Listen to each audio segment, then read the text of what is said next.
नमस्कार साथियों, मैं उमेश कुमार आप सभी का हमारे द्रोणा पीसीएस के यूट्यूब प्लेटफॉर्म पर स्वागत करता हूं। मैं आशा करता हूं आप सब ठीक होंगे, अच्छी तरह से तैयारी कर रहे हों। हम बात कर रहे थे राजस्थान के भूगोल की। हम राजस्थान के भूगोल को अच्छी तरह से पढ़ रहे थे।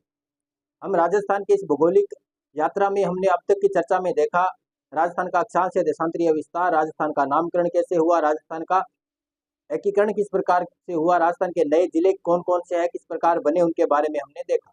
उसके बाद में हमने प्रारंभ किया था राजस्थान का भौगोलिक वर्गीकरण, जिसको हमने अच्छी तरह से देख लिया था और हमारा सेशन कल के सेशन में हमने राजस्थान का भौगोलिक वर्गीकरण पूरा कर लिया था। आज हम नया टॉपिक लेके आ रहे हैं। नए टॉपिक से हमने आज की सेशन को शुरू करेंगे, जिसका नाम होगा राजस्थान की जलवायु।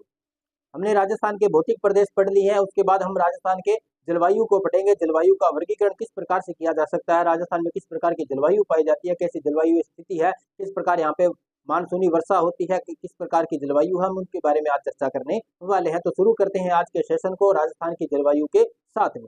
हम जलवायु के कुछ टर्म के बारे में देखेंगे। जलवायु क्या होती है, किसे कहते हैं, किस प्रकार की दशाएं होती है, राजस्थान में कैसी दशाएं बनती है, विश्व के सापेक्ष राजस्थान में किस प्रकार की दशाएं बनती है, उनके बारे में हम अच्छी तरह से डिटेल से चर्चा करेंगे। तो मैं आशा करता हूं आप सभी ने नोटबुक अपने पास रख रखी होगी, पेन आपके हाथ में होगा और आप साथ साथ मेरे साथ यात्रा का आनंद उठाते होंगे और साथ साथ में नोट डाउन करते होंगे। तो शुरू करते हैं आज के सेशन को राजस्थान की जलवायु के साथ। राजस्थान की जलवायु हम देखेंगे जलवायु क्या है, कैसे होती है, जलवायु शब्द को भी देखेंगे। तो इस प्रकार हम आज देखने वाले हैं। तो पहले ही बात कर लेते हैं जलवायु क्या होती है। जलवायु होती क्या है, जलवायु कहते किसे हैं, हम इस शब्द को यूज किसे करते हैं उसके बारे में देखते हैं। तो जलवायु जिसे हम कहते हैं क्लाइमेट,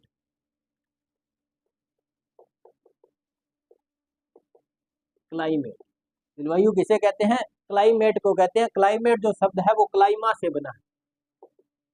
क्लाइमा शब्द से बना कौन है, क्लाइमेट, जिसका मतलब होता है वातावरणीय दशाएं। वातावरणीय दशाएं, क्लाइमा का मतलब क्या होता है, वातावरणीय दशाएं। तो वातावरणीय दशाएं कौन कौन सी होती है, वायुमंडलीय दशाएं कौन कौन सी होती है, हम उसको देखने वाले हैं। तो हम देखते हैं वायुमंडलीय दशाएं या वातावरणीय दशाएं क्या होती है। तो देखो शुरू करते हैं पृथ्वी से। ये हमारी क्या है, एक पृथ्वी, क्या है ये, हमारी पृथ्वी है, अर्थ है। ब्रह्मांड का एकमात्र ऐसा ग्रह जिस पर जीवन की दशाएं पाई जाती है उसे हम कहते हैं पृथ्वी, अर्थ इसको कहते हैं। नीला ग्रह भी इसे कहा जाता है, नीला ग्रह भी कहा जाता है, क्योंकि पूरे ब्रह्मांड में, पूरी यूनिवर्सल में यदि हम देखें तो पानी कहाँ पाया जाता है, तो सिर्फ और सिर्फ इसी पृथ्वी पर पाया जाता है। किस प्रकार से यहाँ पे पानी होता है उसके बारे में हमने पिछले सेशन में चर्चा की थी कि जब हिमयुग की समाप्ति हुई तो जो बर्फ थी वो किसमें पिघल गई, पानी बन गई। तो इस प्रकार से पृथ्वी है, पृथ्वी को नीला ग्रह भी कहते हैं। ये हम पृथ्वी को देख रहे हैं।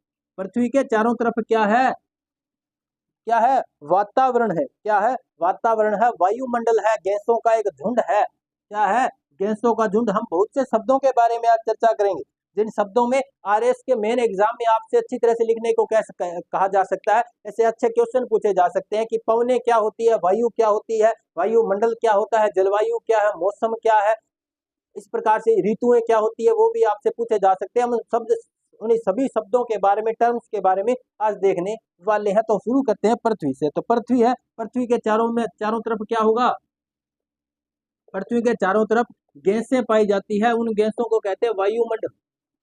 गैसों का एक समूह है जिसे हम क्या कहते हैं, वायुमंडल कहते हैं। क्या कहते हैं, वायुमंडल। पृथ्वी है, पृथ्वी के चारों तरफ गैसों का आवरण पाया जाता है जिसे हम वायुमंडल कहते हैं। इस वायुमंडल में क्या क्या पाया जाता है तो हम इसके बारे में देखते हैं। देखो इसके अंदर तापमान होगा। क्या होगा, तापमान। क्यों, क्योंकि जब सूर्य की किरणें पृथ्वी से टकराती है तो टकरा करके जिस प्रकार वापस जाती है, तो यहाँ पर जो गैसें पाई जाती है उन गैसों से टकरा कर ये जो सूर्य की किरणें हैं इसी जगह रह जाती है, इसी जगह टकराकर, एक दूसरे से टकराकर यहाँ पे क्या हो जाती है, जमा हो जाती है, जिसे हम ग्रीन हाउस इफेक्ट भी कहते हैं। तो ग्रीन हाउस इफेक्ट क्या है, देखो ये तो इकोलॉजी का टॉपिक है, हम अलग से सेशन में इसको देखेंगे। ये है देखो तापमान। तापमान यहाँ पे पाया जाता है। तापमान के बाद यहाँ पे देखो वायु है, वायुमंडल है। तो देखो पृथ्वी की आकर्षण शक्ति कौन सी, गुरुत्वाकर्षण शक्ति, गुरुत्व बल।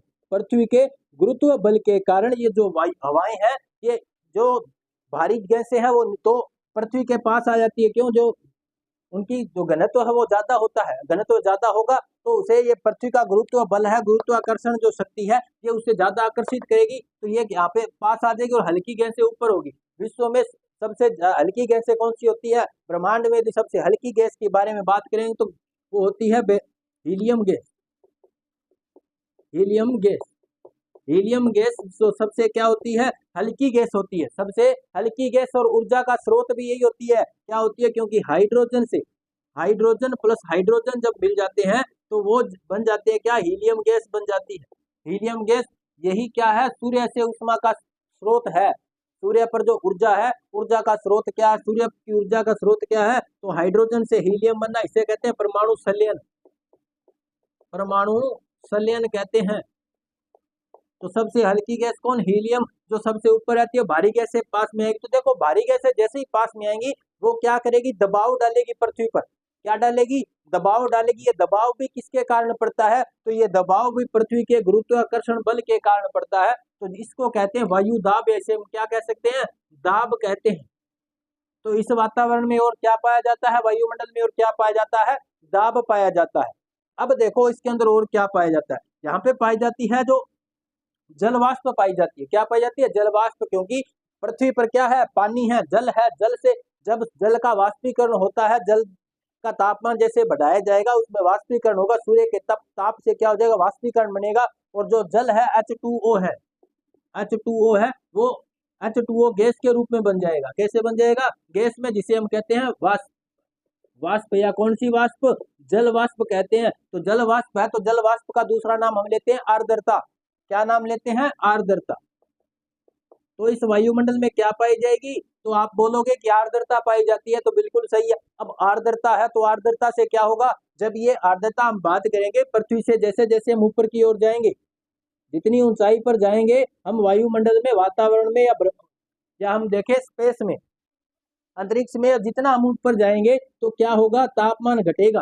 क्या घटेगा? तापमान घटेगा। और ये जो गैसें हैं हाइड्रोजन और ये जो जल वाष्प है, इसका क्या होने लगेगा? संघनन होने लगेगा। जब इसका संघनन होगा तो ये क्या बन जाएगी?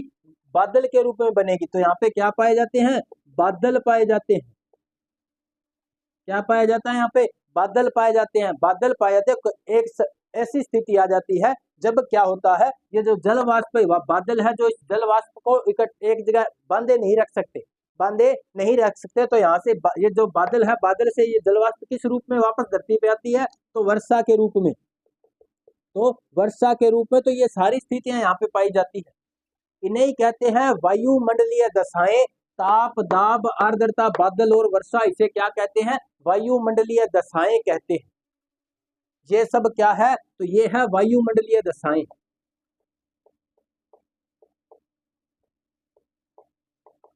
ये है वायुमंडलीय दशाएं। तो इस प्रकार से होती है वायुमंडलीय दशाएं।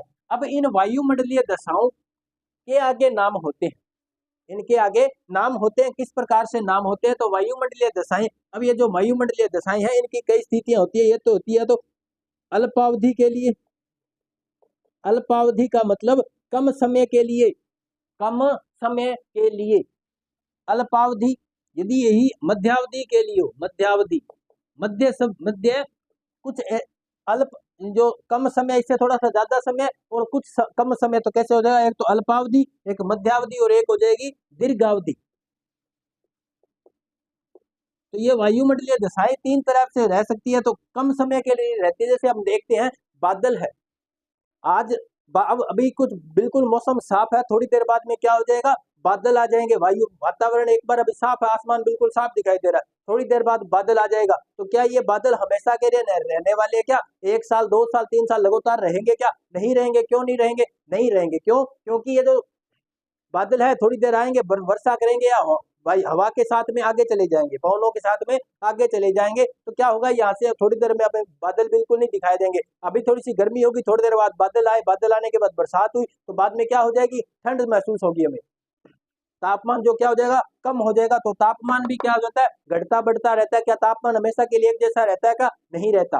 सर्दियां आती है ना, आज देखो दिन का तापमान अलग होता है, रात का तापमान अलग होता है, तो एक जैसा तापमान तो नहीं होता। तो हम कह सकते हैं तापमान भी घटता बढ़ता रहता है। ये अल्पावधि के लिए होता है, कम समय के लिए होता है। जो कम समय के लिए होता है, अल्प अवधि के लिए होते हैं, उसे कहते हैं मौसम। क्या कहते हैं उसे? मौसम कहते हैं। मौसम इसीलिए तो एक गाना बना है ना कि यार बदलना जाना मौसम की तरह, मौसम बदलता रहता है, मौसम बदलता रहता है। उसके बाद आती है मध्यावधि के लिए। यदि ये मध्यावधि का मतलब है लगभग 3-4 महीने तक एक जैसी रह जाए। 3 महीने के लिए जैसे हम देखते हैं बारिश का जो वातावरण है वो कितने महीने के लिए रहता है? कम से कम 2-3 महीने के लिए बारिश का समय रहता है। बारिश 3 महीने लगभग चलती है। 2-3 महीने तक बारिश चलती है, तो मतलब वो कैसा हो गया? मानसून का समय हो गया ना। मानसून का बारिश का समय लगभग कितने समय तक रहता है? 2 से 3 महीने के लिए। तो वो माह हो गया। हम देखते हैं सर्दियां कितने टाइम तक रहती है? क्या वो पूरा साल रहती है? नहीं रहती। क्यों? क्योंकि सर्दियां रहती है हमारे यहाँ पे ज्यादा से ज्यादा 3 या 4 माह। 4 माह तक सर्दियां रहती है, तो 4 माह तक सर्दियां रहेगी। गर्मियां भी है तो वो कितने समय तक रहेगी? ज्यादा से ज्यादा 4 या 5 माह तक रहेगी। उसके बाद फिर ये परिवर्तन हो जाएगा, है ना। ये वायुमंडलीय दशाएं हैं, वापस परिवर्तित हो जाएगी। गर्मियां है, गर्मियों के बाद में क्या आ जाएगा? बारिश का मौसम आ जाएगा, बारिश की दशाएं बन जाएगी। बारिश की दशाएं जैसे ही बनेंगी उसके बाद में हम देखेंगे उमस का माहौल बन जाएगा, उमस बन जाएगी। जैसे ना तो बारिश हो रही है, ना ज्यादा तापमान है। दिन का तापमान ज्यादा हो जाता है, रात का बिल्कुल कम हो जाता है। हम उसे कहते हैं उमस। उमस वाला से माहौल बन जाएगा। उसके बाद में आ जाएगी सर्दियां। क्या आ जाएगी? सर्दियां। तो इस प्रकार हम कहते हैं जो मध्यावधि के लिए जो वायुमंडलीय दशाएं रहती है, इन्हें हम कहते हैं ऋतुएं। ऋतुएं, इसे क्या कहते हैं? ऋतुएं कहते हैं।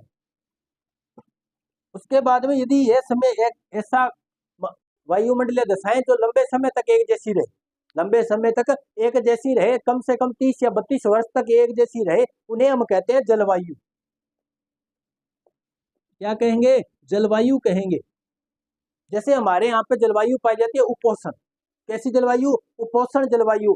जो भूमध्य रेखा है वहां की जलवायु कैसी है? तो उष्ण जलवायु है। क्या वो ऐसे तो है नहीं दिन में उष्ण है रात को शीत जलवायु हो जाएगी? ऐसा तो नहीं होता। वो हमेशा के लिए बनी रही है, लगभग लंबे समय तक बनी रहेगी। लंबे समय तक बनी रहेगी, उसे हम क्या कहते हैं? जलवायु कहते हैं। इसीलिए तो उसे कहते हैं ना जलवायु है। हाँ, उष्ण जलवायु। उष्ण मौसम तो नहीं कहते, उष्ण जलवायु कहते हैं। जलवायु होती है वायुमंडलीय दशाएं जब लगातार लंबे समय तक एक जैसी बनी रहे। लगातार लंबे समय तक जब एक जैसी वायुमंडलीय दशाएं बनी रहे, कम से कम 30 साल तक। लगभग कितने साल तक? 30 साल तक यदि एक जैसी वायुमंडलीय दशाएं बनेगी तो उन्हें हम क्या कहेंगे? जलवायु कहेंगे। लगभग 3 या 4 माह, 3 माह से लेकर 6 माह तक की जो वायुमंडलीय दशाएं होती है उन्हें हम ऋतुएं कहते हैं। और जो कम समय के लिए जैसे 1 घंटा 2 घंटा 1 दिन 2 दिन के लिए रहेगी तो उसे हम क्या कहेंगे? मौसम कहेंगे। क्या कहेंगे? मौसम। तो ये कुछ टर्म्स है, ये वायुमंडलीय दशाएं हैं। क्योंकि जो क्लाइमा शब्द बना है वो किससे, जो क्लाइमेट शब्द किससे बना है? क्लाइमा शब्द से। क्लाइमा शब्द क्या है? तो वातावरणीय दशाओं को ही क्लाइमा कहते हैं। वातावरणीय दशाओं को क्या कहते हैं? क्लाइमा कहते हैं। तो वातावरणीय या वायुमंडलीय दशाएं क्या, उसके बारे में हमने देखा। तो जलवायु शब्द कहाँ से निकला? यहाँ से निकला जलवायु शब्द। जलवायु की परिभाषा क्या होती है? वातावरणीय दशाएं जब एक लंबे समय तक एक जैसी बनी रहे उसे क्या कहेंगे? जलवायु कहेंगे। आप इसे भी नोट डाउन कर लीजिए। तो ये तो है वायुमंडलीय दशाएं। मौसम क्या है? कम समय के लिए, अल्पावधि के लिए, 1 घंटा 2 घंटा 1 दिन 2 दिन के लिए यदि वातावरणीय दशाएं रहती है एक समान तो उसे क्या कहेंगे? मौसम कहेंगे। 2 से 4 माह या 6 माह तक यदि वातावरणीय दशाएं एक जैसी रहती है तो उसे हम ऋतुएं कहते हैं। लंबे समय तक 30 वर्ष से ज्यादा समय तक के लिए वायुमंडलीय दशाएं एक जैसी रहती है तो उसे हम क्या कहेंगे? जलवायु कहेंगे। क्या कहेंगे? उसे जलवायु कहेंगे। तो ये है वायुमंडलीय दशाएं, ये जलवायु है। इनके बारे में हम और लिख लेते हैं। देखो ये फिजिकल जियोग्राफी का टॉपिक है, इसके बारे में कभी फिजिकल जियोग्राफी के सेशन में देखेंगे। आपके आरएस के एग्जाम में फिजिकल जियोग्राफी का भी सिलेबस दिया हुआ है, जिसमें हम देखेंगे मानसून। जब हम मानसून देखेंगे, जलवायु देखेंगे, विश्व की जलवायु या विश्व का मानसून, जलवायु विश्व की जलवायु जब हम पढ़ रहे होंगे उसमें हम देखने वाले हैं इसके सारे के इस सारे टॉपिक के बारे में हम देखेंगे। सारे टर्म्स उसमें देखने वाले हैं। तो अभी हम देख लेते हैं, इनके परिभाषाएं लिख लेते हैं, क्योंकि परिभाषाओं से शब्द प्रश्न आते हैं बार बार। चाहे वो ऑप्शनल एग्जाम हो, चाहे वो रिटन एग्जाम हो, बार बार क्वेश्चन आते हैं। क्या आता है? हम लिखते हैं मौसम। क्या होता है? कम अवधि के लिए, कम अवधि, हम इसे लिख सकते हैं 1 घंटा 1 घंटा 1 दिन, कम अवधि की वातावरणीय दशाएं, वायुमंडलीय दशाएं। क्या कहलाती है? मौसम कहलाती है। उसके बाद लिखेंगे ऋतुएं। ऋतुएं 3 से 6 माह तक की मौसमी दशाएं या वायुमंडलीय दशाएं, वायुमंडलीय दशाएं 3 से 6 माह तक की एक समान वायुमंडलीय दशाएं की एक समान वायुमंडलीय दशाएं क्या कहलाती है? तो ऋतुएं कहलाती है। अब आती है जलवायु।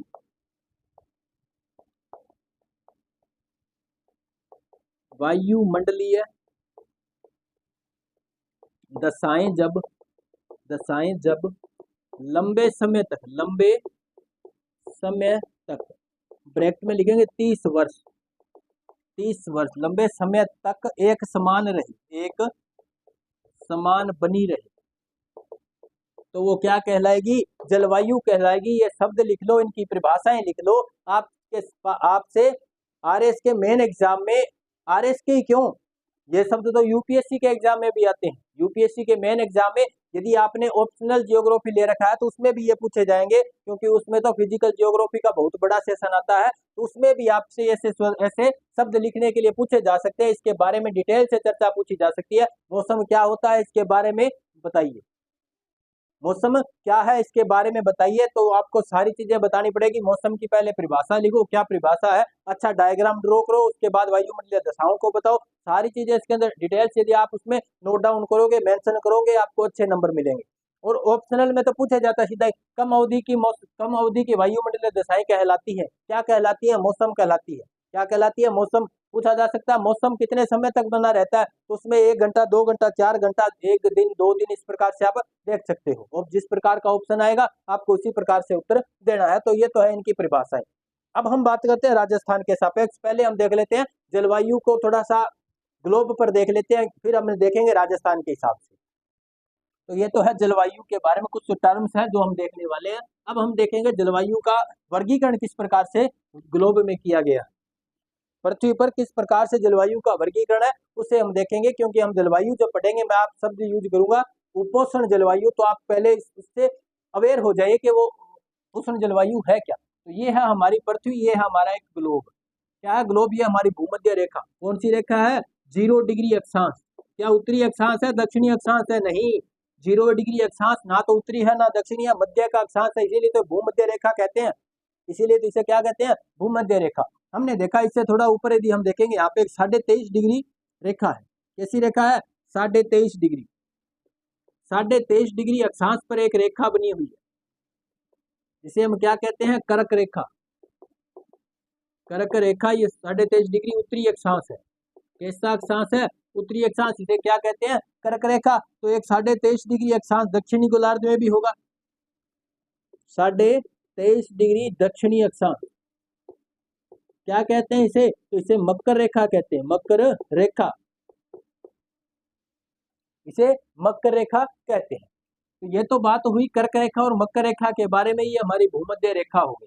अब देखते हैं और इसमें कौन कौन सी रेखाएं देखेंगे। एक हम यहाँ पे देखेंगे 66.5 डिग्री अक्षांश पर, 66.5 डिग्री उत्तरी अक्षांश, उत्तरी अक्षांश, जिन्हें हम कहते हैं आर्कटिक वर्त, आर्कटिक वर्त।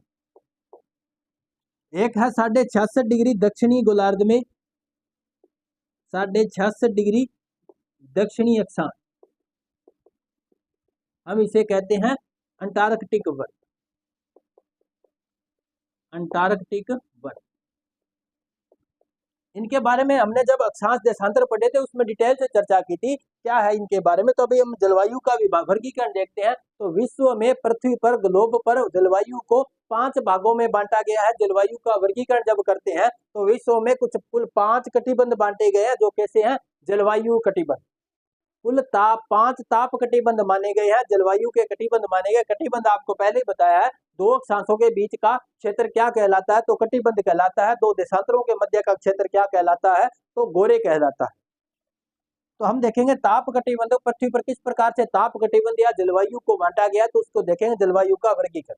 हम देखते हैं कर्क रेखा से लेकर के जो मकर रेखा के बीच का जो क्षेत्र है, यहाँ पर सूर्य का ताप है, जो सूर्य का तप है, सूर्य तप जिसे हम कहते हैं, सूर्यातप। सूर्यातप हम कहते हैं, सूर्यातप के बारे में बात करें तो कर्क रेखा से लेकर मकर रेखा के बीच में सूर्य का तप है, जो लगभग पूरा साल क्या होता है, सीधा पड़ता है। सूर्य की किरणें कैसी पड़ती है, सीधी पड़ेंगी। तो यदि यहाँ पे सीधी पड़ेगी तो क्या होगा, क्या होगा, यहाँ पर तापमान ज्यादा होगा। तापमान ज्यादा है उसे कहते हैं उष्ण, उष्ण कहते हैं। तो यहाँ की जलवायु कैसी होगी, उष्ण जलवायु। उष्ण जलवायु या उष्ण कटिबंधीय जलवायु वाला क्षेत्र है, उष्ण जलवायु यहाँ पे पाई जाएगी। इसे कहेंगे उष्ण कटिबंधीय जलवायु क्षेत्र, उष्ण कटिबंधीय जलवायु। कटिबंधीय क्यों, क्योंकि दो अक्षांशों के बीच का क्षेत्र क्या कहलाता है, कटिबंध कहलाता है। तो देखो ये जो क्षेत्र है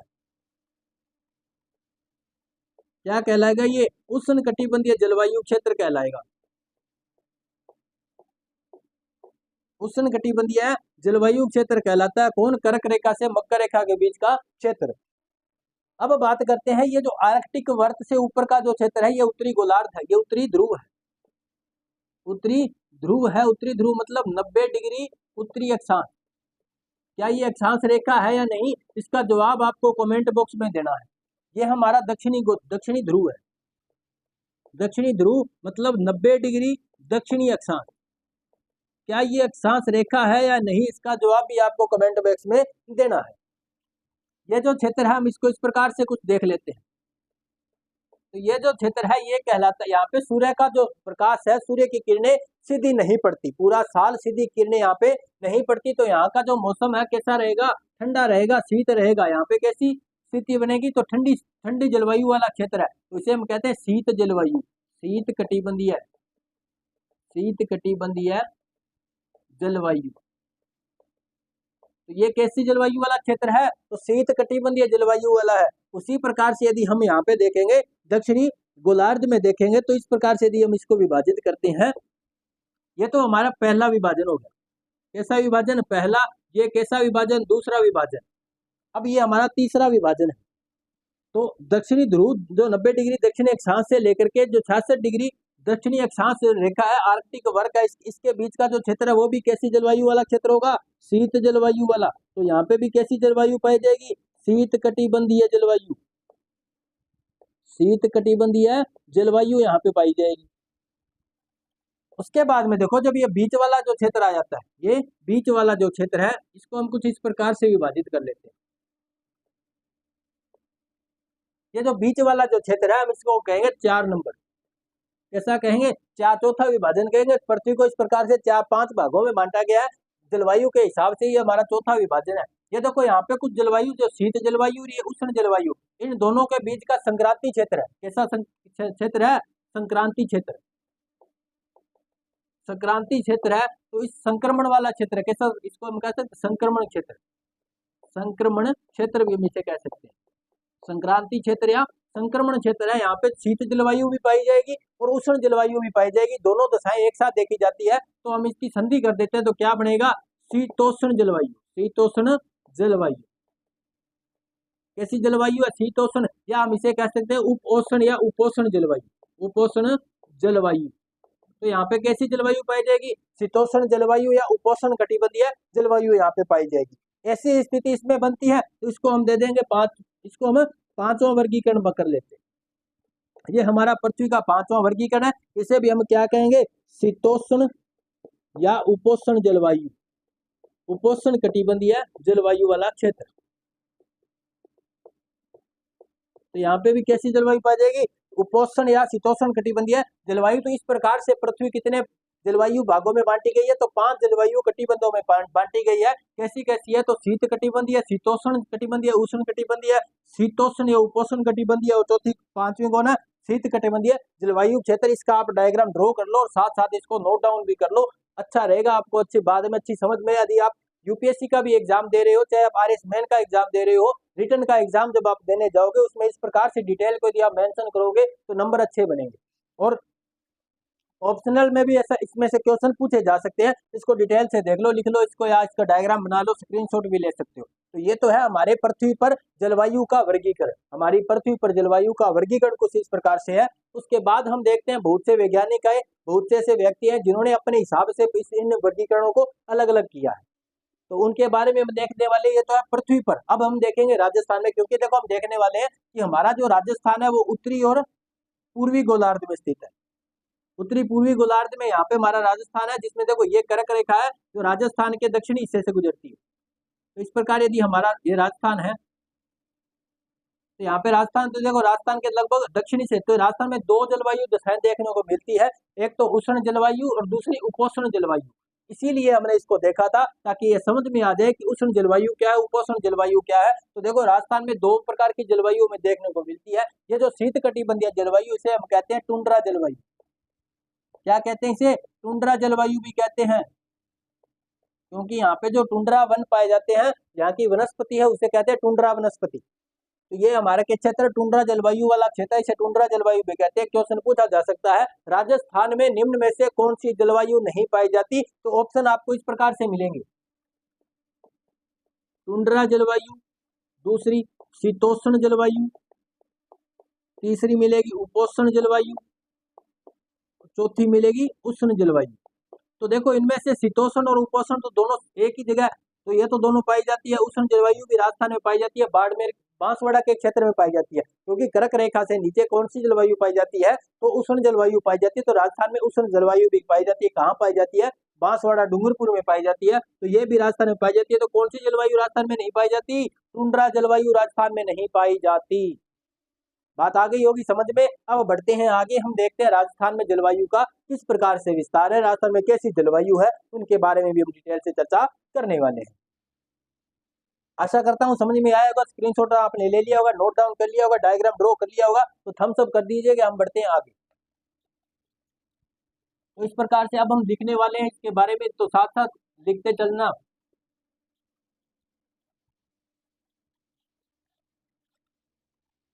तो हम देखते हैं राजस्थान की जलवायु।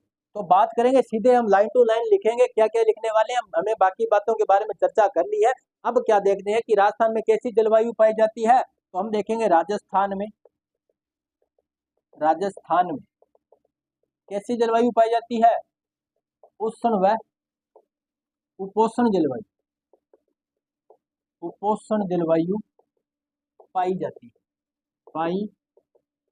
है।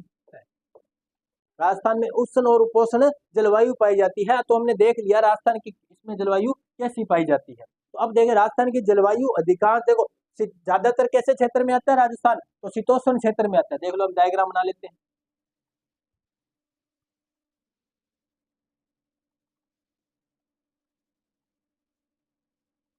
तो ये हमारा प्यारा सा राजस्थान है। यहाँ से कैसी रेखा गुजरती है? तो कर्क रेखा। तो कर्क रेखा, तो यहाँ का जलवायु कैसा होगा, कैसी होगी यहाँ की जलवायु? तो उष्ण जलवायु। और उसके बाद यहाँ की जलवायु कैसी पाई जाएगी? तो शीतोष्ण जलवायु, शीतोष्ण या उपोष्ण जलवायु पाई जाएगी। तो हम इसमें लिख सकते हैं राजस्थान का अधिकांश क्षेत्र किस में आता है? तो शीतोष्ण जलवायु में आता है। राजस्थान का अधिकांश क्षेत्र शीतोष्ण जलवायु क्षेत्र में आता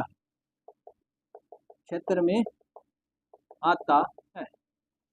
फिर भी यहाँ पर शीतोष्ण जलवायु की जगह कैसी स्थिति देखने को मिलती है?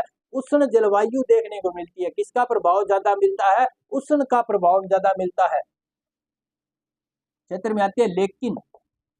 लेकिन राजस्थान में उष्ण जलवायु का प्रभाव ज्यादा देखने को मिलता है। क्यों देखने को मिलता है ज्यादा? क्योंकि जब हमने देखो भारत के उत्तर में कौन सी पर्वत श्रृंखला है? हिमालय पर्वत श्रृंखला। कौन सी पर्वत श्रृंखला है? हिमालय पर्वत श्रृंखला, जो साइबेरिया रूस से आने वाली ठंडी हवाओं को रोकने का कार्य करता है। और क्या करता है? रोकने का कार्य करता है। ये जो ठंडी हवाएं यहाँ से रुक जाती है, तो यहाँ पर इसीलिए राजस्थान में जो शीतोष्ण जलवायु का प्रभाव ज्यादा नहीं देखने को मिलता। कैसी जलवायु ज्यादा देखने को मिलती है? उष्ण जलवायु देखने को मिलती है। ज्यादा प्रभाव किसका मिलता है? गर्मियां ज्यादा रहती है ना राजस्थान में। राजस्थान के देखो पश्चिमी हिस्से का टेम्परेचर कितना चला जाता है? तो 50 डिग्री से ऊपर तक का चला जाता है। 50 डिग्री सेल्सियस से भी ऊपर का तापमान चला जाता है। तो देखो क्या होता है, एक तो दूसरी पहली बात तो ये कि यहाँ पे कौन रोकता है इसको, हिमालय ठंडी हवाओं को रोक देता है। हिमालय की उत्तर में उपस्थिति होने के कारण राजस्थान में शीतोष्ण जलवायु का प्रभाव कम रहता है। उसके बाद में राजस्थान का जो पश्चिमी क्षेत्र है, पश्चिमी क्षेत्र में कैसी दशाएं हैं, तो मरुस्थलीय दशाएं हैं, मरुस्थलीय दशाएं हैं। मरुस्थलीय दशाओं का मतलब क्या होता है, एक तो वर्षा कम होना, दूसरा आर्द्रता कम होना, आर्द्रता कम, वर्षा कम है, आर्द्रता कम है, ठीक है। और उसके बाद वायुदाब भी कम होगा, वायुदाब कम है तो क्या होगा, तापमान ज्यादा है, क्या है, तापमान ज्यादा है। तो ये है मरुस्थलीय दशाएं। तो देखो वर्षा की मात्रा नहीं है, आर्द्रता भी नहीं है, वायुदाब भी नहीं है, वायुदाब भी कम है और तापमान भी कैसा है, ज्यादा है। जिसकी तापमान ज्यादा है अपने आप को, क्योंकि यहाँ पे क्या नहीं है, वनस्पतियां नहीं है। तापमान ज्यादा होने का मतलब कारण क्या है, यहाँ पे क्या नहीं है, वनस्पतियां नहीं है। तो देखो वनस्पतियां नहीं तो यहाँ पे तापमान कैसा ज्यादा, तो तापमान ज्यादा तो देखो क्या हो जाएगा, वर्षा नहीं होगी तो तापमान मेंटेन नहीं होगा, वनस्पतियां होती तो तापमान मेंटेन हो जाता है, यहाँ पर शीतोष्ण जलवायु का प्रभाव देखने को मिलता। तो इन सभी स्थितियों के कारण राजस्थान का ये जो पश्चिमी क्षेत्र है, इसमें कैसी दशाएं ज्यादा मिलती है, उष्ण जलवायु की दशाएं ज्यादा मिलती है। तो ये हमने देख लिया। मिलता है क्यों, क्योंकि उत्तर से आने वाली ठंडी हवाओं को हिमालय रोक देता है, हिमालय रोक देता है। इस कारण से राजस्थान के जो पश्चिमी क्षेत्र है, या हम यूं कहें संपूर्ण राजस्थान में उष्ण जलवायु का प्रभाव ज्यादा देखने को मिलता है। आ गई होगी बात समझ में। अब देखते हैं इसके बाद दूसरा यहाँ पे क्या है कि जलवायु, उष्ण जलवायु है, इसी का राजस्थान में पूरे वर्ष क्या रहती है, वर्षा का अभाव रहता है। उपोष्ण जलवायु के कारण राजस्थान में वर्षा का वर्ष भर अभाव रहता है, अभाव रहता है। तो ये तो बात हुई। देखो वर्षा का अभाव क्यों रहता है, क्योंकि जो अरब सागर की तरफ से जो मानसूनी हवाएं जो आती है वो इस अरावली के पैरेलल चली जाती है आगे, इसको आगे रोकने को, इसको कोई बाधा नहीं मिलती। मानसूनी हवाओं को यहाँ पे कोई रोक नहीं पाता, जो यदि रोक देता तो यहाँ पे क्या हो जाती, वर्षा हो जाती, क्या हो जाती, वर्षा हो जाती। अभी हवाएं इसके साथ आगे चली जाती है, तो इसी कारण यहाँ पे क्या होता है, वर्षा का अभाव रहता है। क्या रहता है, वर्षा का अभाव रहता है और उच्च वायु दाब का क्षेत्र बना रहता है, एवं उच्च वायु दाब का क्षेत्र बना रहता है। अब राजस्थान का ये जो क्षेत्र है जो उच्च वायु दाब बनाता है, वायु दाब यदि उच्च होगा,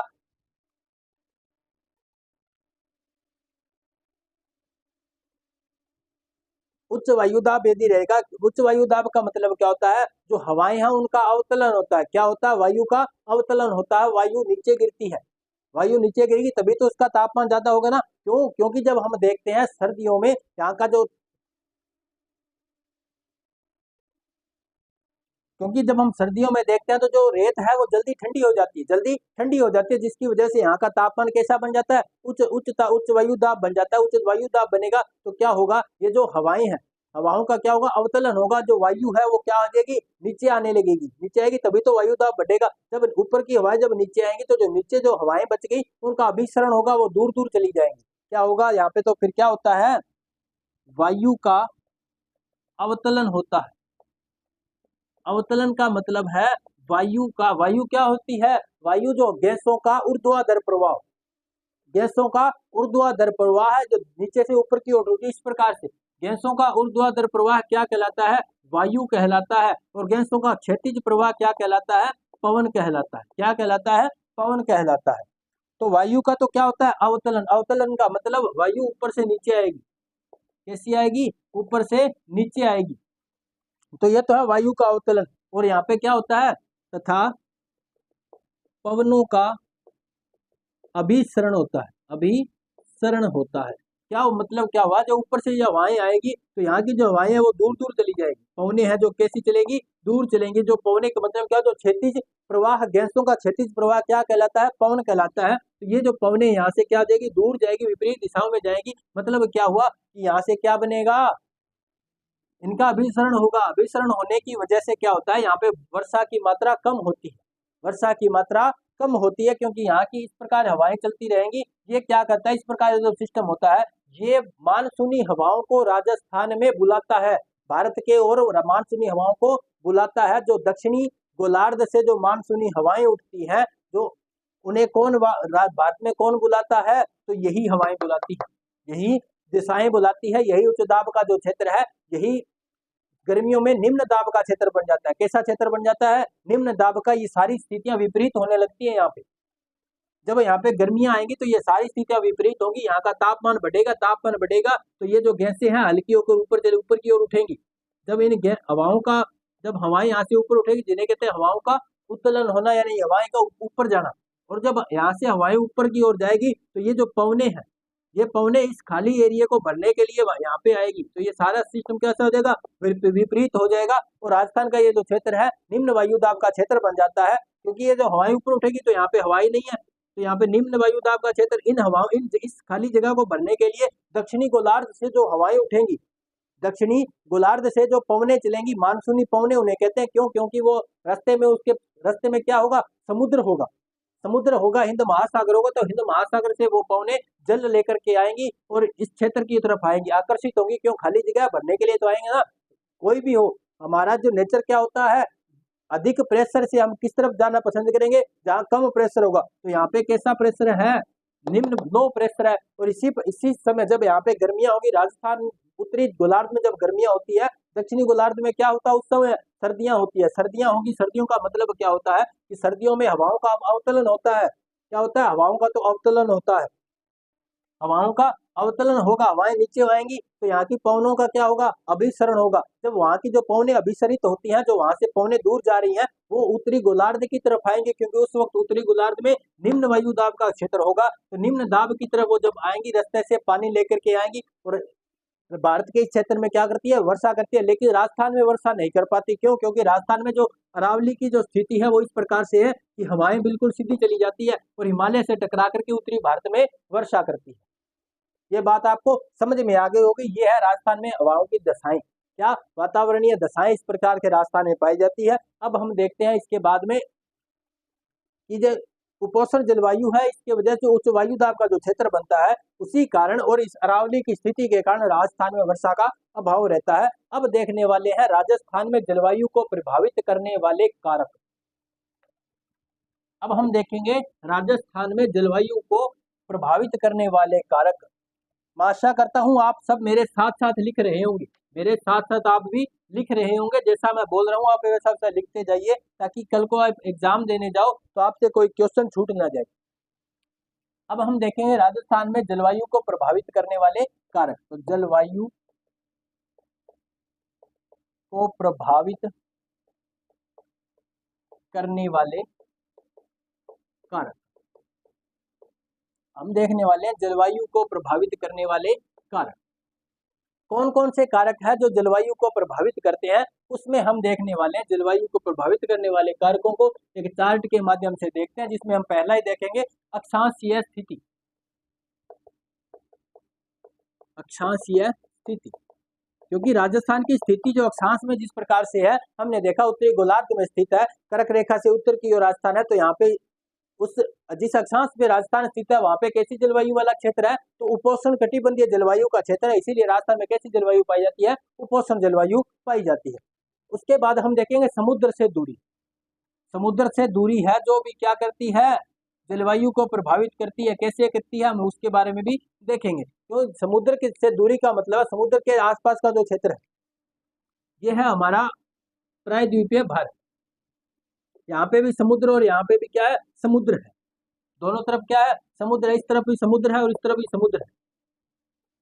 जल का नेचर क्या होता है कि ये देरी से तो गर्म होता है और देरी से ही ठंडा होता है। गर्म होने में और ठंडे होने में टाइम लगाता है, और जो स्थल होता है वो जल्दी ठंडा और जल्दी गर्म हो जाता है।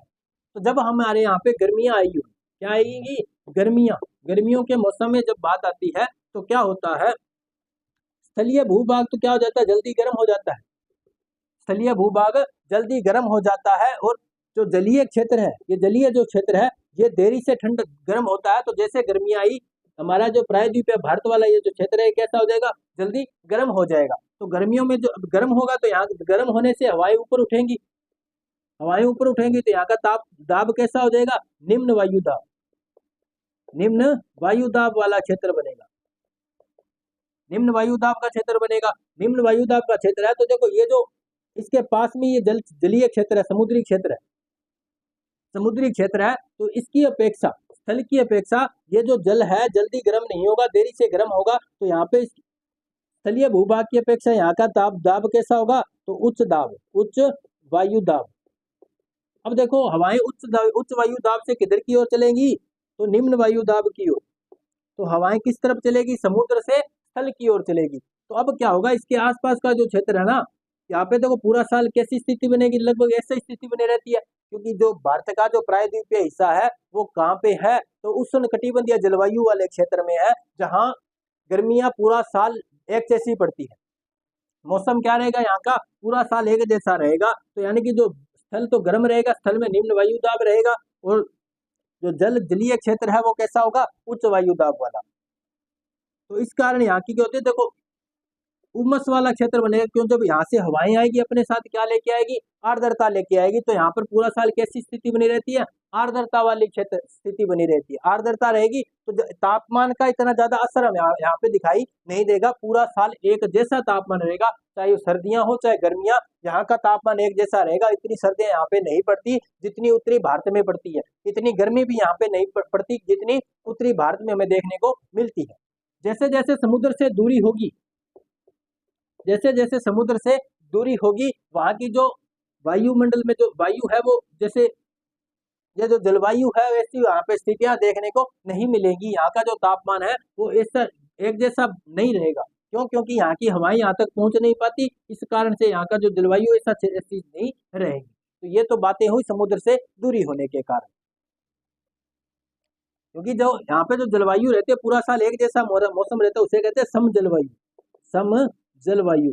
तो जो भारत का प्रायद्वीपीय हिस्सा है, समुद्र के पास वाला हिस्सा है, वहां पर सम जलवायु का प्रभाव देखने को मिलता है। पूरा साल एक जैसी स्थिति बनी रहती है, उमस जैसा माहौल यहाँ पे बना रहता है। जैसे जैसे दूर जाएंगे इस सम जलवायु का प्रभाव देखने को नहीं मिलेगा, कम होता जाएगा।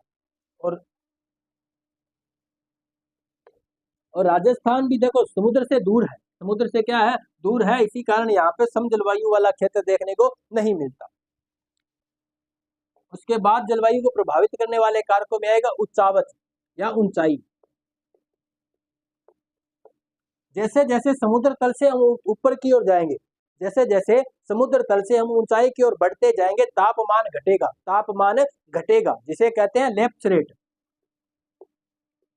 क्या कहते हैं, लेप्स रेट कहते हैं, लेप्स रेट कहते हैं। 1 किलोमीटर जब हम ऊपर जाएंगे तो 6.5 डिग्री का तापमान क्या आ जाएगा, घट जाएगा। 1 किलोमीटर ऊपर जाने पर, 1 किलोमीटर ऊपर जाने पर 6.5 डिग्री सेल्सियस का तापमान क्या हो जाएगा, घट जाएगा। 6.5 डिग्री सेल्सियस का तापमान घट जाएगा 1 किलोमीटर ऊपर जाने पर। तो इस प्रकार से ये तापमान की लेप्स रेट होती है। 1 किलोमीटर ऊपर जाएंगे तो कितना घट जाएगा, 6.5 डिग्री सेल्सियस का तापमान घट जाएगा। तो इसका यानी समुद्र तल से ऊंचाई, तो ऊंचाई से भी तापमान में जलवायु में प्रभाव पड़ता है। उसके बाद आती है अरावली की स्थिति।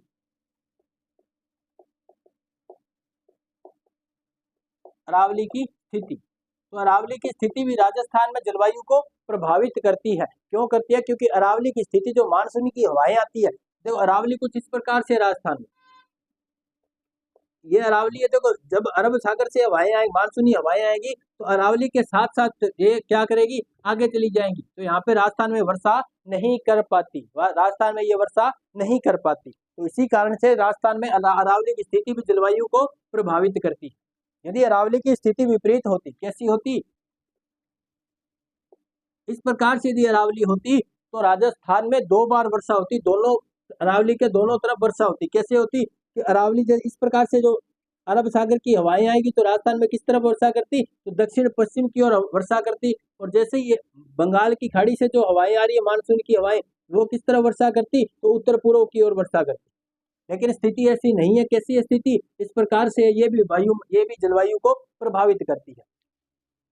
अब देखते हैं इनके बारे में आगे और इनकी सारी को डिटेल हम अच्छी तरह से देखने वाले हैं। अब देखेंगे आगे और कौन कौन से प्रभावित करने वाले कारक हैं।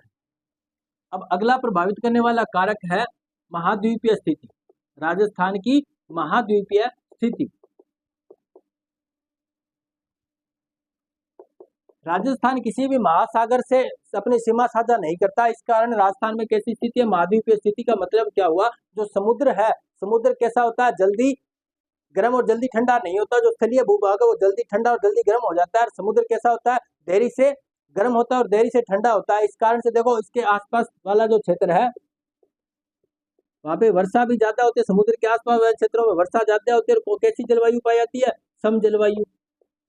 अब जैसे जैसे समुद्र से दूर जाएंगे, महाद्वीपीय स्थिति है तो महाद्वीप क्या होता है, ये जो स्थलीय भूभाग है ये कैसा होता है, जल्दी गर्म और जल्दी ठंडा होगा, जिस कारण यहाँ पे कैसी जलवायु पाई जाएगी, विषम जलवायु।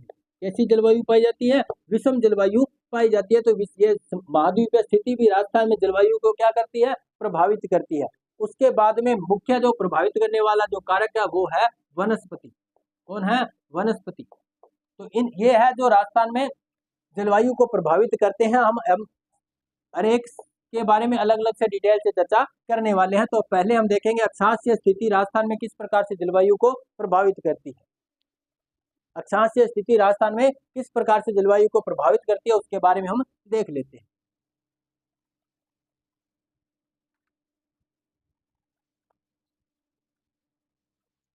हम पहले देखते हैं अक्षांशीय स्थिति के बारे में।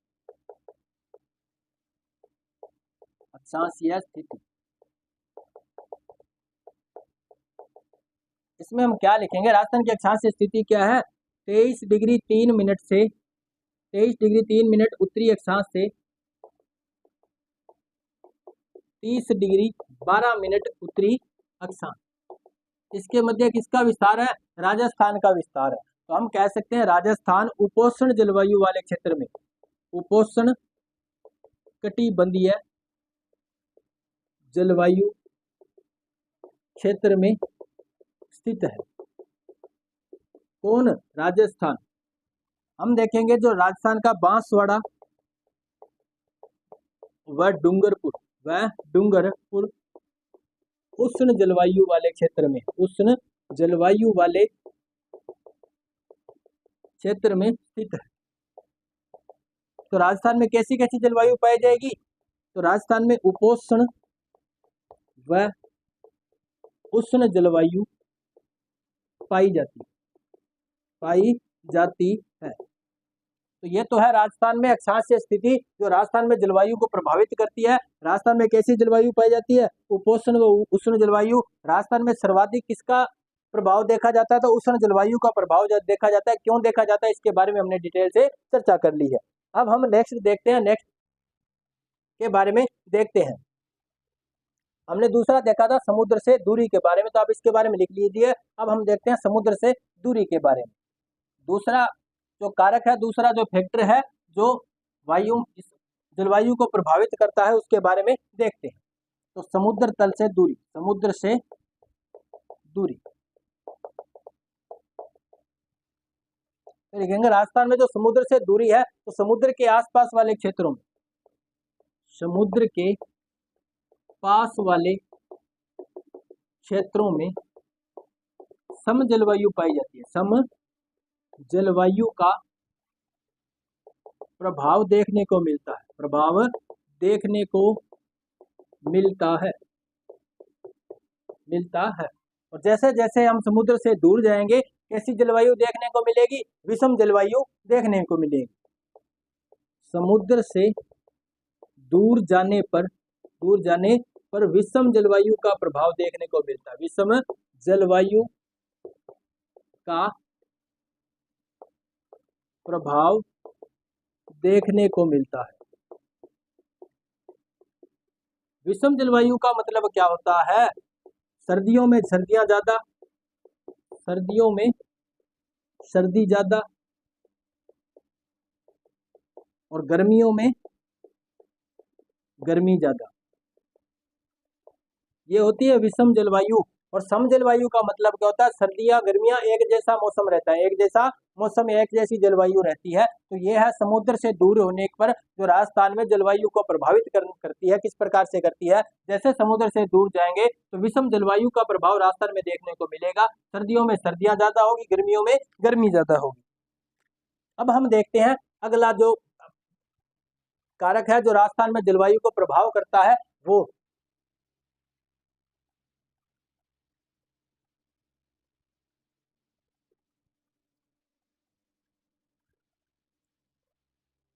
अब देखते हैं ऊंचाई। क्या देखेंगे? ऊंचाई। ऊंचाई का मतलब होता है समुद्र तल से ऊंचाई। समुद्र तल से ऊंचाई। समुद्र तल से ऊंचाई का मतलब क्या है? जैसे जैसे समुद्र तल से ऊंचाई बढ़ेगी तापमान कैसा होगा? घटता होगा। समुद्र तल से ऊंचाई बढ़ने पर तापमान घटता है। तो राजस्थान में जो हम ग्रीष्म जलवायु, जो उष्ण जलवायु देखते हैं, उसका मतलब कि जो राजस्थान क्या है, समुद्र तल से इतना ज्यादा ऊंचाई पर नहीं है जितना हिमालय प्रदेश। जैसे हम यहाँ पे भारत का मैप बनाते हैं,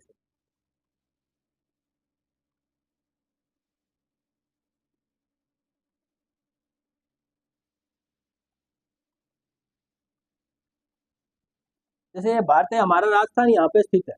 और राजस्थान के ही बिल्कुल बराबर यहाँ पे कौन सा स्थित है? असम और मेघालय स्थित है। राजस्थान में वर्षा बिल्कुल कम होती है, लेकिन असम मेघालय में सबसे ज्यादा वर्षा होती है। राजस्थान के अंदर तापमान ज्यादा देखने को मिलता है, असम और मेघालय में तापमान कम देखने को मिलता है। क्यों देखने को मिलता है? क्योंकि यहाँ पे क्या है? पहाड़ियां हैं, ऊंची चोटियां हैं, यहाँ की जो ऊंचाई क्या है? ज्यादा है। यहाँ की ऊंचाई ज्यादा है, इसीलिए भारत के पूर्वी हिस्से में तापमान क्या होता है? तापमान कम होता है, और पश्चिमी हिस्से में तापमान ज्यादा होता है। तापमान ज्यादा होता है। इसी प्रकार राजस्थान के अंदर अभी हम देखें तो जैसे ये पश्चिमी राजस्थान है, तो पश्चिमी राजस्थान की जो ऊंचाई वो पूर्वी राजस्थान की अपेक्षा कम है। पूर्वी राजस्थान या दक्षिणी पूर्वी राजस्थान की अपेक्षा क्या है? कम है। इसी कारण जो दक्षिणी राजस्थान है वहां का तापमान तो कम रहेगा, और पश्चिमी राजस्थान का तापमान कैसा होता है? ज्यादा होता है। तो यह है ऊंचाई से राजस्थान में जलवायु किस प्रकार से प्रभावित होती है। हम इसमें लिख सकते हैं पश्चिमी राजस्थान दक्षिणी पूर्वी राजस्थान की अपेक्षा कम ऊंचाई पर स्थित है। कम ऊंचाई पर स्थित है। इसी कारण पश्चिमी राजस्थान का तापमान दक्षिणी पूर्वी राजस्थान से ज्यादा रहता है। यही हम देखते हैं कि जो माउंट आबू में सबसे कम तापमान रहता है। माउंट आबू में कैसा तापमान रहता है? सबसे राजस्थान में सबसे कम तापमान रहता है। उसके बाद यदि हम देखें उसी समय जब हम जैसलमेर वाले क्षेत्रों में देखेंगे तो तापमान क्या होगा? ज्यादा होगा। क्यों? क्योंकि जैसलमेर का जो क्षेत्र है, राजस्थान का और जो क्षेत्र है, माउंट आबू से क्या है? नीचे का क्षेत्र है, माउंट आबू से कम ऊंचाई पर स्थित है। इसी कारण हम तापमान में इतना फर्क देखते हैं। ये भी जलवायु को क्या करता है? प्रभावित करता है। इस प्रकार से प्रभावित करता है, हमने देखा।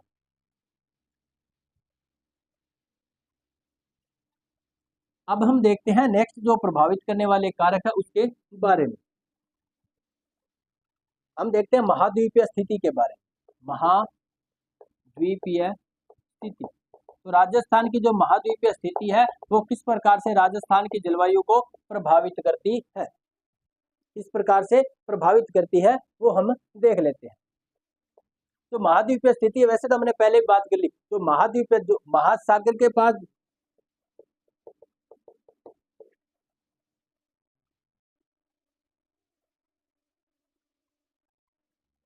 महाद्वीपीय स्थिति किस प्रकार से, जो महाद्वीप होते हैं वो सर्दियों में यानी कि जल्दी ठंडे हो जाते हैं और गर्मियों में जल्दी गर्म हो जाते हैं। उसी कारण जो यहाँ पे सर्दियां और गर्मियों का जो प्रभाव है वो ज्यादा देखने को मिलता है।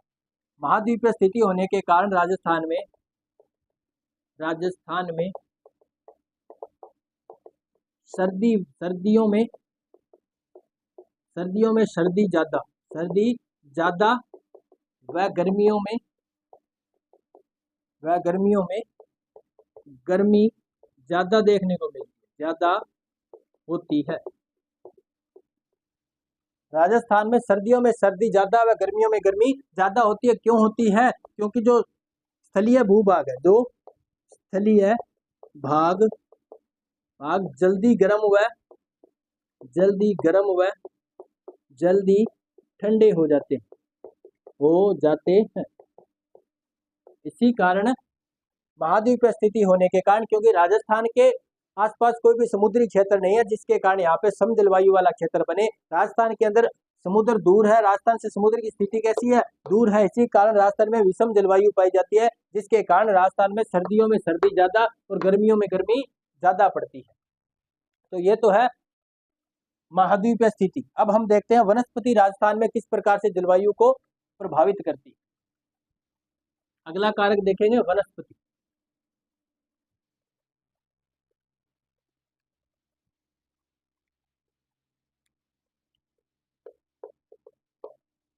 वनस्पति किस प्रकार से प्रभावित करती है जलवायु।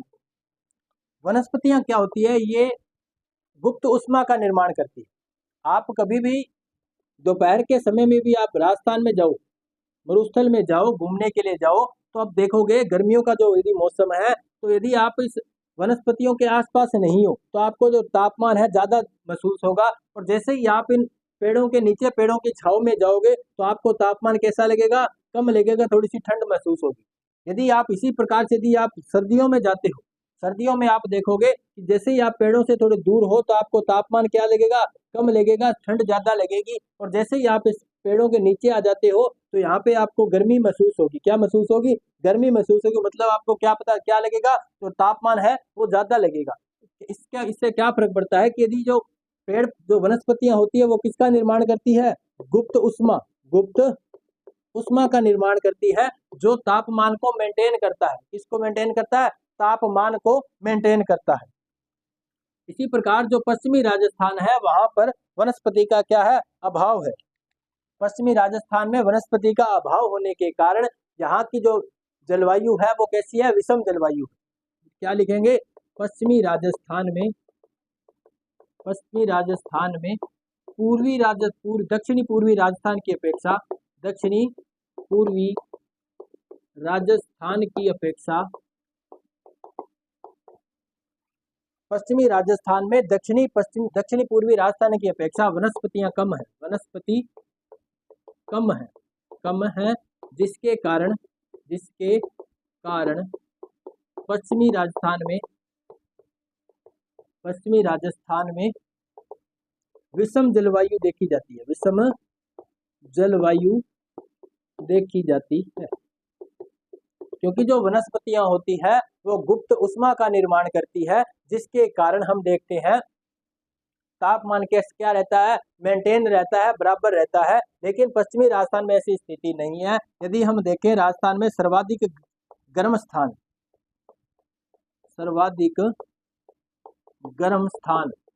की बात करें तो क्या आएगा? फलोदी आएगा।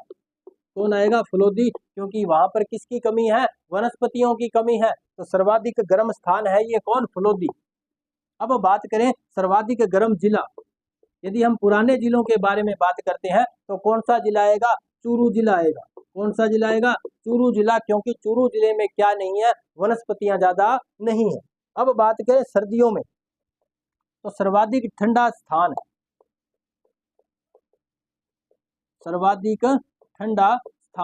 स्थान की बात आएगी तो कौन होगा?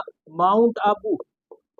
सर्वाधिक ठंडा स्थान कौन होगा? माउंट आबू। क्यों? क्योंकि वो वहां पे एक तो वनस्पतियां ज्यादा है, दूसरा समुद्र तल से कैसा है? ऊंचाई पर स्थित है। कैसा है? ऊंचाई पर स्थित है। समुद्र तल से ऊंचा जाएंगे तो कैसे वहां के जो तापमान क्या होगा? घटेगा। तो मतलब वहां पे सर्दियां ज्यादा होगी।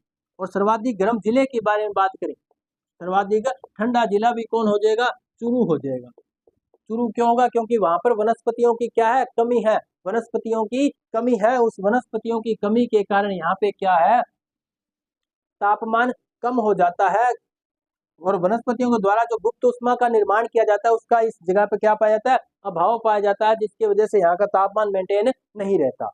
तो ये है बातें जलवायु को प्रभावित करने वाले कारकों के बारे में। तो हमने इनके बारे में डिटेल से चर्चा कर ली।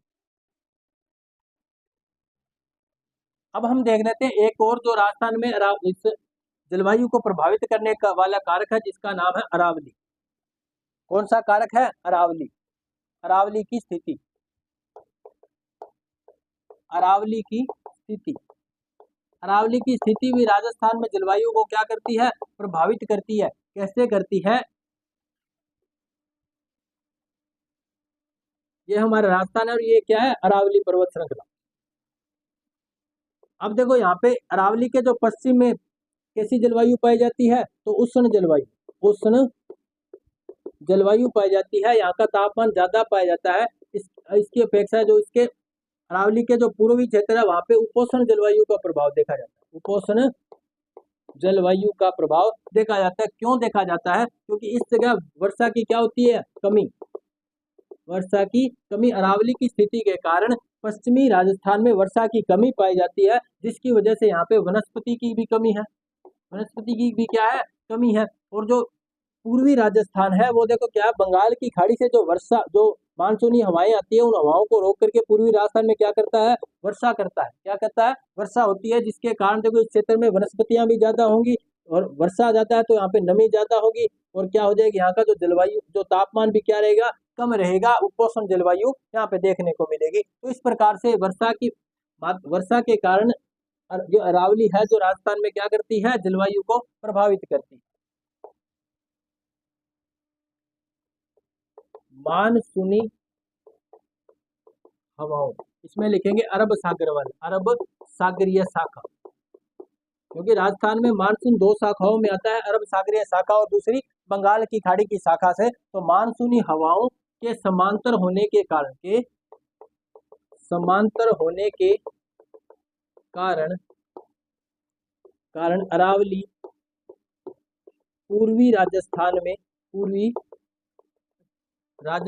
में, अरावली पश्चिमी राजस्थान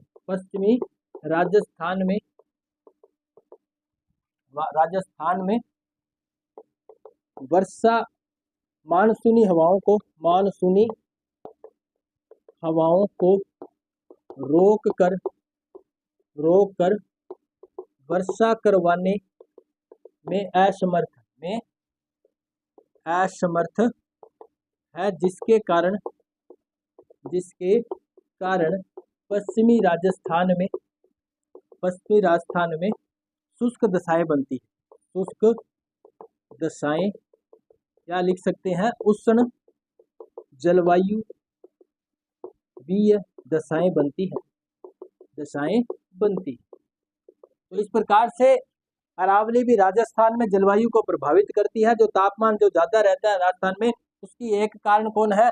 ये अरावली की स्थिति भी है। तो इस प्रकार से हमने देखा राजस्थान में जलवायु को प्रभावित करने वाले कारक कौन कौन से हैं, किस प्रकार से राजस्थान की जलवायु को ये प्रभावित करते हैं। अब हम देखेंगे राजस्थान में जलवायु का वर्गीकरण। तो ये आपने लिख लिया होगा। अब देखते हैं जलवायु का वर्गीकरण।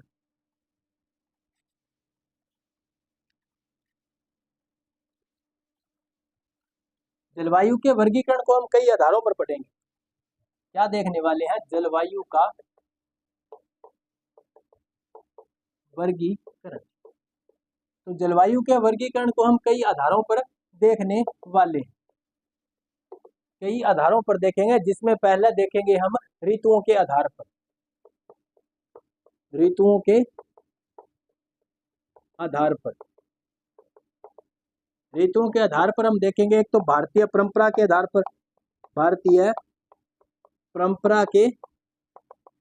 पर, किस प्रकार से जलवायु को या ऋतुओं को बांटा जा सकता है। दूसरा हम देखेंगे मौसम विभाग के आधार पर। दूसरा कैसे देखेंगे? मौसम विभाग के आधार पर किस प्रकार से राजस्थान में ऋतुओं को या जलवायु को वर्गीकृत किया गया है। दूसरा हम देखने वाले हैं सामान्य वर्गीकरण कि राजस्थान में जलवायु का सामान्य वर्गीकरण किस प्रकार से है। उसके बाद हम जो तीसरा जो वर्गीकरण देखेंगे वो देखेंगे व्यक्तिगत वर्गीकरण। व्यक्तिगत वर्गीकरण में हम 3 व्यक्तियों के बारे में बात करेंगे जिन्होंने राजस्थान का क्या किया है, वर्गीकरण किया है। तीन वैज्ञानिकों की बात करेंगे जिन्होंने राजस्थान में जलवायु का वर्गीकरण किया है। कौन कौन से हैं? एक तो है कोपेन, दूसरा ट्रिवार्था और तीसरे हैं थर्नवेट। कौन है? थर्नवेट महोदय। तो इन तीनों के द्वारा जलवायु का जो वर्गीकरण दिया गया है उसके बारे में भी हम चर्चा करने वाले हैं। तो जलवायु के वर्गीकरण को हम 3 आधारों पर देखेंगे। पहला तो देखेंगे ऋतुओं के आधार पर, जिसमें हम देखेंगे भारतीय परंपरा के आधार पर ऋतुओं को या जलवायु को कितने भागों में बांटा गया है। दूसरा हम देखेंगे मौसम विभाग के आधार पर जलवायु को कितने भागों में बांटा गया। फिर हम जलवायु का सामान्य वर्गीकरण, जिस प्रकार से हम राजस्थान के उच्चावच को या भौगोलिक वर्गीकरण को सामान्य आधार पर देखा था, इस प्रकार से राजस्थान में इसी प्रकार हम देखेंगे कि राजस्थान में जो वर्गीकरण जलवायु का सामान्य वर्गीकरण किस प्रकार से किया जा सकता है वो देखेंगे। फिर हम देखेंगे जो प्रॉपर किसी बंदों ने या किन्हीं व्यक्तियों ने, किन वैज्ञानिकों ने राजस्थान के बारे में, राजस्थान जलवायु का वर्गीकरण किया है, उनके बारे में देखेंगे। कोपेन के बारे में देखेंगे, ट्रिवार्था और थर्नवेट को पढ़ते हुए आगे चलेंगे। तो इनको हम देखेंगे अगले सेशन में। आज के लिए इतना ही। आशा करता हूँ आपको ये क्लास अच्छी लगी। यदि अच्छी लगी हो तो लाइक कर देना, कमेंट कर देना। यदि आपने हमारे चैनल को अभी तक सब्सक्राइब नहीं किया है तो हमारे YouTube प्लेटफॉर्म द्रोणा पीसीएस को सब्सक्राइब कर लीजिए और बेल आइकन को प्रेस ऑन कर लीजिए ताकि आने वाली क्लासों के नोटिफिकेशन आपको मिलते रहें। धन्यवाद।